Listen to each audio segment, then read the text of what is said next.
শুনো শুনো। কিছু বলছো নাকি? বলি কোথায় গেছিলি? ওই গাঁটা দিয়ে গেছিলাম, ওই নামো দিকের গাঁটা।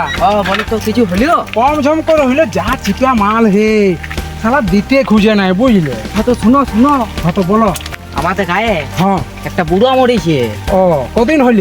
ওই 4 দিন হলো। আচ্ছা, তো তাহলে ওর ঠিকানাটা ঠিকঠাক বলো দেখি। ওর ঠিকানাটা বলবো, কিন্তু ওদের পোল্ট্রির ফার্ম আছে, আমাকে একটা মুরগি কিন্তু লাগবে। আচ্ছা, তোমাকে মুরগিই তো লাগবে?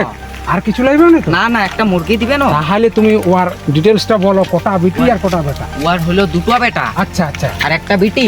ও ওতে বিয়ে হয়ে গেছে। ও তাহলে তোমাকে একটা পোল্ট্রি লাগছে, আমাকে একটা মুরগি দিলেই আর কোনখানে ঠিকানাটা বসে? দুটো ঘরের পরে? দুটো ঘরে পরে সোজা চলে যাবে। আচ্ছা, তারপর দুটো ঘর, তার 3 নাম্বার ঘরটাই ওতে ঘরটা। ঠিক আছে, তুমি এইখানে দাঁড়াবে, আমি একটু পরে বাগাই সাগাই নিয়ে আর আসছি। হ্যাঁ তাহলে আমি ঠিক, এখানে তুমি দাঁড়াচ্ছি। পাই যাবে। হ্যাঁ, কোনো চাপ নিল না, তুমি এখানে দাঁড়াবে। আমি তাহলে ঠিক এখানে আছে, দাঁড়াচ্ছি, আমি রয়েছি এখানে। একদম থাকো, হ্যাঁ। কোনো চাপ না, ভুলো না। কোথা যা তা। হ্যাঁ হ্যাঁ, ঠিক আছে। মাওনা হয়ে গেলে তোমার যেটা কথা আছে সেটা তুমি পাই যাবে। ঠিক আছে ঠিক আছে। আমি এখানে রয়েছি তাহলে। রঘুনাথ, রঘুনাথ।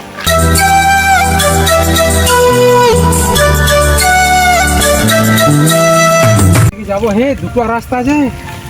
এইদিকে রাস্তাটা না, এইদিকে এই বাঁ দিকেই বললো মনে হয় ছেলেটা, তবে বললো দুটো ঘরের পরে, তাহলে এই দিকেই যাবো। যাবোটা ওঠে, দেরিও হচ্ছে, ছাটা বসে আছে অনেকক্ষণ, তো দেখি তবে এই রাস্তাটাই হবে।